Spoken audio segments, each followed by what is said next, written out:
Hey there folks, welcome to Spectrum Pulse. We talk about music, movies, art, and culture.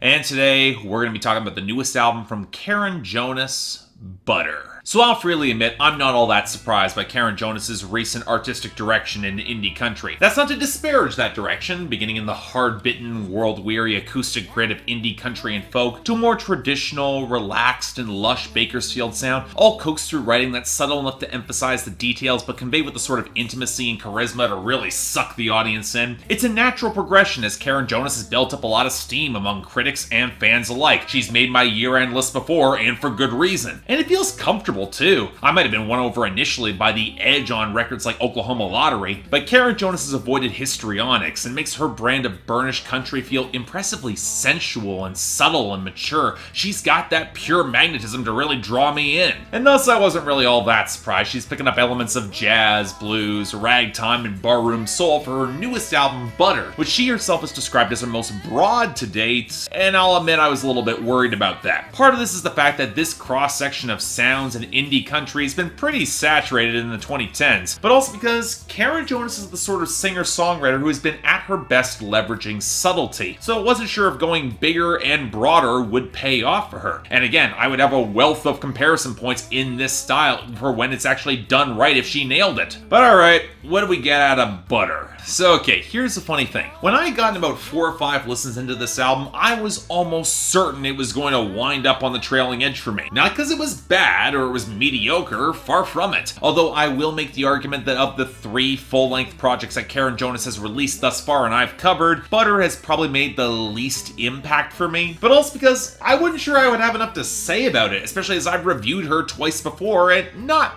that much seems to have changed. But then I listened to the album twice more and realized there was enough here to call this a great album regardless, and I don't put great albums on the trailing edge. Sure, it might not be as immediately impactful or gritty as Oklahoma Lottery, but it still stands head and shoulders above so much of modern country, indie or otherwise, and it really does deserve that attention. And really, I've come to the realization that many of the issues that I took with this album, they will not be shared or reflective of the larger audience. Hell, if she's looking to win them over, I would easily position Butter as Karen Jonas's most varied and colorful album to date, and certainly steps out of her comfort zone that she approaches extremely well. Now, of course, I was going to be most drawn to her more intimate singer-songwriter material. The warm, smoky acoustics backed up by the hints of piano and organ, the sandy percussion, that thick cushion of bass, and Karen Jonas herself, leaning into her extremely close vocal pickup to intensify her subtle brand of charisma and sensuality. This is a formula that has worked a lot before, and it works wonders for her on songs like My Sweet Arsonist and Kamikaze Love and Dance With Me, especially if she steps toward touches of more smoky soul like, say, Angel Olsen or Courtney Marie Andrews have, or towards jazz like Cheryl Desiree or Lindy Ortega, but Karen Jonas has a very distinctive presence in comparison to all 4 of them. She's not quite as naturally theatrical or somewhat artificial as Lindy Ortega or Cheryl Desiree, and she doesn't really have the vocal range to compete with Angel Olsen or Courtney Marie Andrews, which means that songs that require a little bit more feistiness and vamping like the title track, they don't quite feel as strident as they could, but that's also because her presentation feels a lot more naturalistic and tempered. And while songs like Butter and Mr. Wonka and Oh Icarus, they might lean towards a theatrical style with the ragtime trumpets, the sleazier sax and trombone, and the saloon piano, Karen Jonas can make them feel more grounded and real. And a huge part of this comes in the writing, more on that in a bit, but the richer country production helps a lot here too. The melody anchored on pedal steel and the thick burnished guitar pickups that can really trade off the horns for souls and sound amazingly smooth. Hell, maybe even a little too thick at some points, given Karen Jonas's vocals might be a shade too controlled against the more pronounced melodies. But that's been the case in the more upbeat traditional country songs that she has made before on previous albums, and that's independent of any genre experimentation. Happened before, also kind of happens here. But I'll freely admit that I come to Karen Jonas records for the songwriting as well and a lot of the lyrical themes, and here's where we hit 2 snags before we discuss everything that she does so right. Now, the one is that there are moments that can start to feel like they're retreading similar metaphors and ground that that she's covered before. Mama's First Rodeo, it's a fine song, but I liked it a lot more when it was called Lucky on Oklahoma Lottery. And I wasn't sure how necessary it felt for her to use some similar Oz metaphors to start repeating themselves on Mr. Wonka coming off of Yellow Brick Road, beyond just a call back to a previous point in the album that didn't quite gel together. Now, the more distracting issue for me came in lyrical cadence, specifically in some of the ragtime and jazzy songs. For as much as you can tell that Karen Jonas is having a lot of fun with them, there are moments on Butter where the lyrical flow could have rolled a little bit easier off the tongue, and it probably would have helped the overall atmosphere, just a little bit more lyrical cadence. But then again, some of that slight clumsiness could feel intentional thematically, because the majority of this album is Karen Jonas reassessing her place in modern country and evaluating that step towards the flash and the glamour that she could embody. And I'll freely admit that I was questioning this pivot in the first place given the heavier edges that have characterized her previous albums, but starting pretty early on, Karen Jonas is questioning that step too, especially given how quickly such a path could have her lose it all in comparison with the groundswell that she currently has. Oh, for sure she will flirt with it. The title track serves as a fine example of playful subversion of the jazzy sex pod, given how much the song revolves around vintage domesticity, but she does still have that edge. But her own love burns with a different brand of intensity on songs like Kamikaze Love and Dance With Me that doesn't fit comfortably into that sort of more vintage costume. Same with songs like My Sweet Arsonist, where she surveys the man in life that she wound up with now, and while it might not be her perfect aspiration, she can burn away a lot of her sorrows with her best friend, and that is enough for her. She's satisfied with that. And while she still craves touring on Gospel Up the Road, she's got a very frank knowledge of her limits to not get so starstruck, watching burnout of others on Oh Icarus, and pushing away those who would sell her a bill of goods about her possible popularity on songs like Mr. Wonka and Mama's First Rodeo. And I also really did love how this record ended with the Circus, acoustic with the deeper wells of guitar, piano, and bass, where she doesn't like the garish industry, but she'll admit that she did chase some of those lights, and now just needs a little bit of money to start the long trip home. I'm not quite sure it hits as hard as Yankee Doodle went home on her last album, but considering how much more of this album seems to tie into a more personal narrative for her, yeah, I'll agree. I think it still really clicks. It's a really great album closer. So in short,